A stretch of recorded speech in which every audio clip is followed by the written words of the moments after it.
All right, welcome back here on the channel. John Kurtz, joined now by Kevin Flaherty from KC Sports Network, a guy who's covered Kansas for a very long time, and really excited to get his perspective on a game that it's just about damn time this thing is being played. We're 14 years past the last time Kansas and Missouri played in football. And, as someone who grew up in Kansas City as a K-State fan, but, I have an immense appreciation for this rivalry. It was amazing, especially my last waning memories of it, or the games that were played at Arrowhead, which the three, at least the first three, were incredible. So let me phrase it to you like this, Kevin. Like, how necessary is it that this game be played? I love this for college football. Yeah, I've described the rivalry as toxic, and I think it is pretty toxic when you look at the background of it, the way I think fans can kind of lose the best portions of themselves. But ultimately, this is one of the things that makes college football so great. Our rivalries like this, where you have that hatred, where you have somebody, they'll be in a bar and they'll say, I don't care if we go 1-11 this year, as long as the one win is over, such and such. And I think in this case in particular, it was really unfortunate the way that things went down with Missouri leaving the conference and the rivalry just kind of dying a silent and immediate death the way that it did. And so to see it brought back, I'm really excited for the game portion of it. I thought it was really interesting. We had David Lawrence on our show, who provides color commentary for KU, and he played under Don Fambro, the sort of famous / infamous KU coach, Missouri hater, depending on which angle you're looking at it from. And one of the things that he said was he would have been very happy to see the rivalry continued. And so somebody who has that much dislike, at least for the other side, would have been happy to see it come back. Then I guess it's definitely time for it to be back. Yeah, no doubt. Look, part of the reason that it's so enticing is because these programs have been so much better the last few years, right? That's the thing that's a shame about it, is think about the matchups that we could have had over the last few years, certainly since Lance Leipold got to town in Lawrence, and that's continued over into this year. I'm not sure that you could have designed too much better of a start for Kansas. I guess maybe injury issues aside, blowout wins over Fresno and Wagner. The new stadium looks great. Jalen Daniels has been playing well. This looks, at least to me from watching the Fresno game, a lot more like the Andy Kotelnicki offense of old. Your thoughts on just how well things have gone so far for KU? Yeah, I 100% agree with you. I think one position in particular, when you look at the injuries sort of starting to mount at linebacker, is a little bit concerning, especially when you go into a game with the running threats that Missouri has. But other than that, Jalen looks like the best possible version of Jalen Daniels. And we've seen this version of Jalen, I think, some in 2002. I thought he started off that way, or 2022. Then he started off that way in 2023 before he got hurt. And I thought we saw more of it at the end of last year. John, you were there at the K-State game.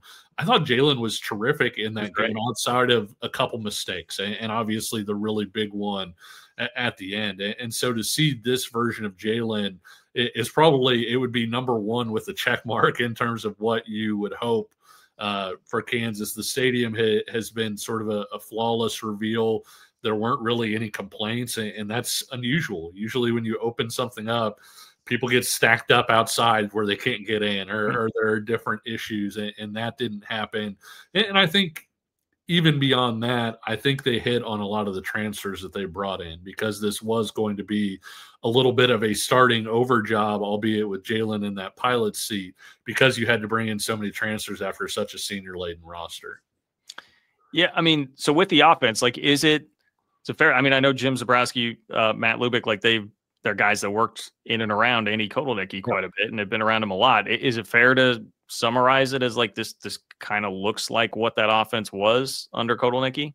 Yeah, I think they're certainly in the same family, if not altogether the same person, right? And I think that you make a good point bringing up Matt Lubick, and that I think he was behind some of the option and quarterback run stuff that we really saw previously. If you remember in 2022 when Kansas played West Virginia, they hadn't really shown a lot of option. They go into Morgantown, beat West Virginia in overtime. And part of that, West Virginia's DC after the game was like, look, like they didn't show any of this for us to know that we had to prepare for that. And I think what Kansas has shown so far has kind of been a starter kit for what the offense I think will be once Kansas gets into the Missouri game, once they start getting further into the schedule. I do expect to see more of the things that we saw under Kotelnicki in terms of variance with the option game, with the quarterback run game, all the different motions, a wide receiver becoming a pitch back because of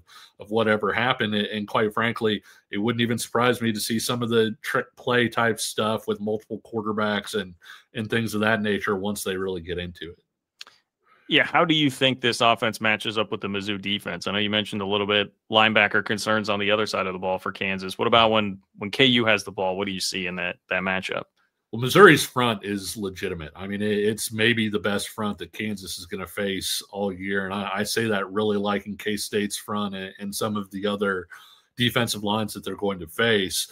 I think the thing that makes it interesting for Kansas is Jalen Daniels is really, really difficult to sack. And when you watch the West Virginia game last year, when you watch the K-State game from last year, K-State was able to get really consistent pressure on Jalen Daniels, was only able to sack him once. And so I do think that even if Kansas is getting beat up front from a pass rush standpoint, Jalen's a guy that can make you right in some ways in terms of eluding that rush and making some plays, and that really helps.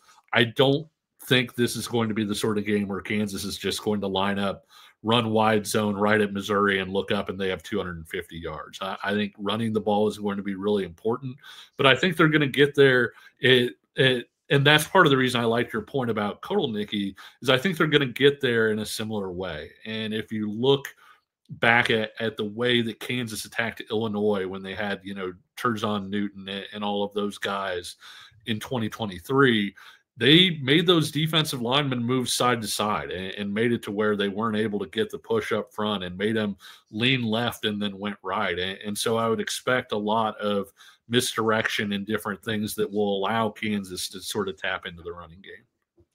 I was really interested to read some of the quotes from both head coaches in this game about trying to emphasize the history of the rivalry. But I guess at the same time, you probably don't want to overload too much with that. Like, what do you make of the approaches that we saw from each side in terms of trying to educate a bunch of guys who the last time this game was played were probably not even in kindergarten, a lot of them at that point? Like, how much you want to try and trickle that into what's going to be baked into this game? Yeah, I think Lance Leipold put it perfectly when he said that they want the players energetic but not emotional. And I think that that's one of the tricks when you have a rivalry game like this is you can see those giant momentum swings back and forth. And at the end of the day, they have to play a football game. They have to go out and execute, and being angry at the other side because of what happened 150 years ago, just isn't productive. And so I think that both coaches sort of seem to have the right feel. Obviously, both coaches have been tested in big games and rivalry games, although not the Kansas-Missouri rivalry game specifically. And so I'm interested to see how exactly that does play out, because typically it does feel like there is a little bit of a harder edge between the two teams when this game is played. You do see some unnecessary roughness penalties. You do see some different things that maybe you don't see as much in other games.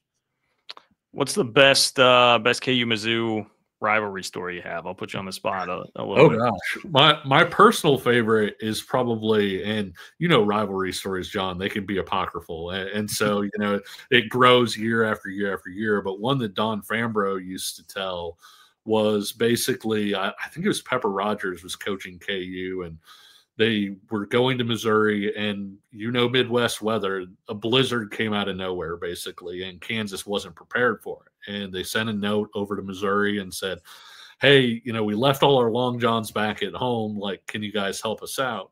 And the note they got back basically said, we hope you guys freeze to death. And so the coach says to Fambro, says, I don't know what we have to do, but figure it out, basically.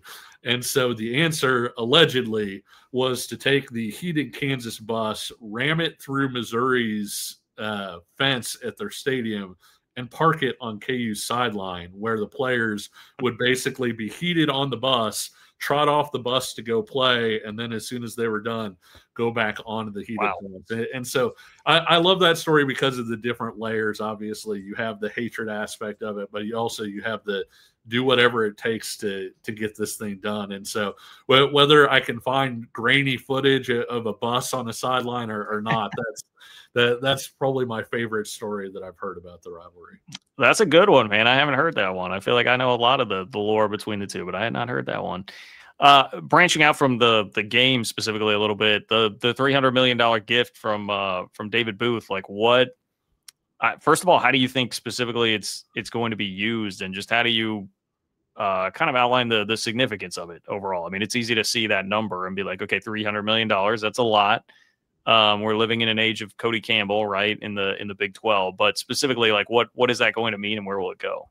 Yeah, I thought it was interesting that they said that only 75 is going toward the stadium project. And so the other 225, as I understand it, is almost, as weird as it sounds, like a rainy day fund, just sort of like, hey, we have to get NIL up a little bit, maybe a couple million here.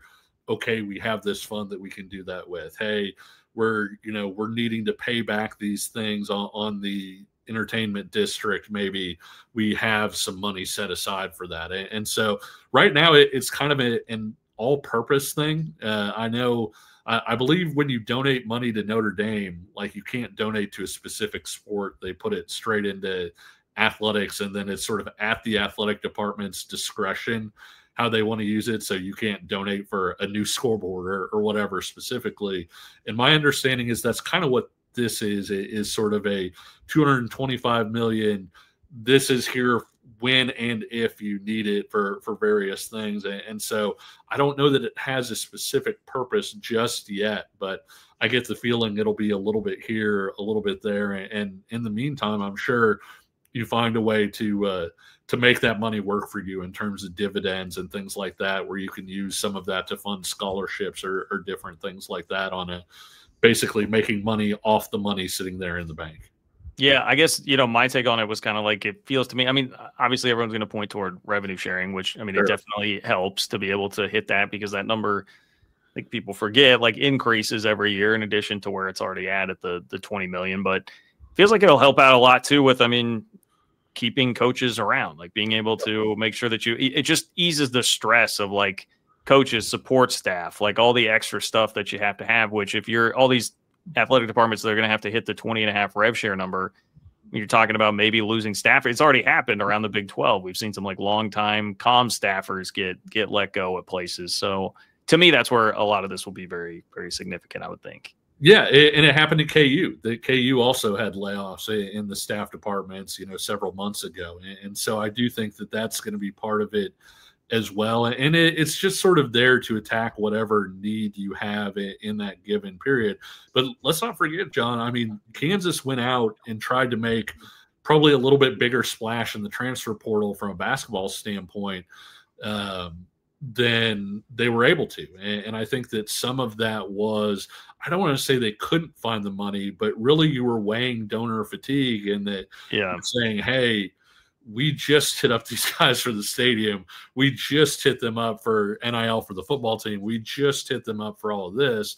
And then, you're sitting there and Darren Williams reads you a price tag, or Darren Williams reads you a price tag, and it's different than maybe what you were going to hit. And so I think that there's a little bit of it in there for, obviously NIL is even going to change with the having to approve the different deals and things like that. But it does help to sort of have that in your war chest and know that that is accessible. Yeah. Well, looking forward to this game, Kevin. I appreciate the chat as always, my friend, and we'll do it again.